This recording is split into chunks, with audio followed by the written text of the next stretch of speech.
So the difference between investment banking and investment management is the fact that banking is very much advisory and servicing clients, and investment management is about managing capital. So what that means is an investment banker typically is looking at products like M&A, perhaps inorganic strategy, perhaps defence, and also raising capital, both debt and equity. They're servicing their clients, who could be corporates, funds, or even the government. And the hours and the timetable of any project is very much at the whim of the client. Within investment management, you're managing capital. That capital could be institutional money, it could be high net worth capital, it could be mums and dads capital. But you are more driving the timetable of the job that you do every day. And so it does mean that from a sustainability perspective, it offers a more easily achievable long-term career. The three core skills that get developed in investment banking would be modelling and valuation from a technical perspective, industry and company analysis skills, and then thirdly, communication skills, both written and oral. Within investment banking, the feeder industries could be both the M&A teams in terms of bankers, but also equities research. The equities research skill set of modelling and vals lends itself very nicely to the listed side of funds management, and the core skill set of an investment banker, which is more transactionally orientated, lends itself more to private markets, so areas like private equity or principal investing into the real asset sector. The skill set that's missing is that investor mindset that needs to be developed when one moves from the sell side to the buy side. I had a client once describe it to me as peeling off the layers of an onion, and the deeper that you can go, the more curious you are and that you can demonstrate you are, the more you will be able to analyse an investment from an investment perspective as opposed to for advice. But the building blocks in terms of what you learn in investment banking equities research absolutely provide you the catalyst to get there. There are two big differences, and both of them really relate a little bit to lifestyle. I think having control of your diary, having predictability around the time spent at work, not having goalposts moved when you are servicing clients is something that people love about investment management, and that happens both on the private and the public side.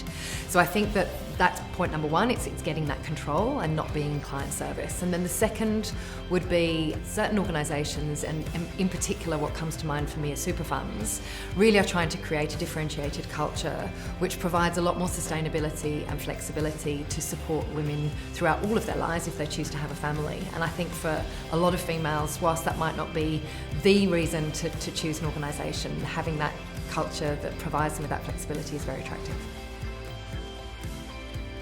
Positioning yourself for a career in investment management, and I think these answers would cover both private and public.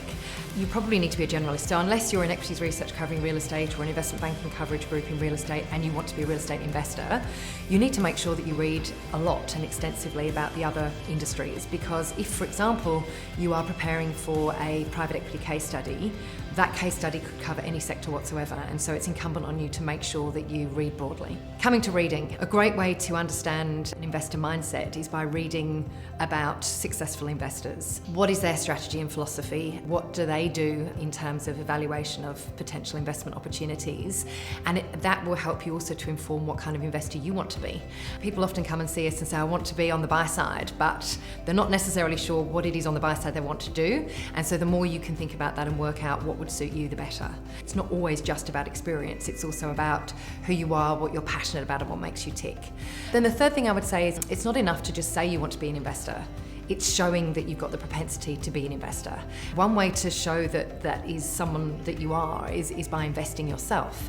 Now I know for investment bankers and people in accounting firms and other professional services environments, it's very difficult from a regulation perspective to actually invest in equities. There's nothing stopping you and friends getting together and creating a paper portfolio, tracking stocks, mimicking what you would actually do in real life, learning how it feels to invest capital and potentially to lose money, and it helps you develop that mindset. So when you're in an interview situation, you have actually already embarked upon the thinking it takes to be an investor, as opposed to just saying, I'd like to be one.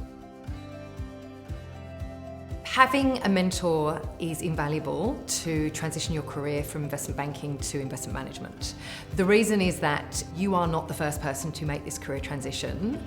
Take advantage of other people's experiences, take advantage of the fact that they've had success and have already made that transition, but also their failures, because you are not the first. And so there are two ways to be mentored. One is to find someone who is in the industry that you want to go into, contact them and ask them for help. The other is programs like Future Impact, where you get access not just to a mentor, but to many mentors throughout the community to help you achieve your goal of getting into investment management.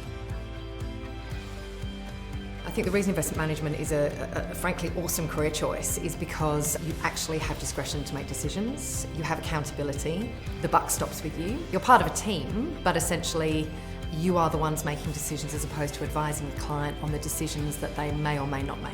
And so it's incredibly empowering, scary, but incredibly empowering, and the way in which you're compensated usually is also aligned with the outcomes. And for people who back themselves and think they will make good investors, that is very, very attractive. I think the other point to make about capital allocation and investing in general is that you really are able to make an impact, and that impact is across many, many different facets of the life of the everyday Australian, and it can be a societal impact in terms of roads, bridges, hospitals, schools. It could be climate change and it could be technology. It creates jobs, and I think that no matter which part of investment management you're in, your impact is huge.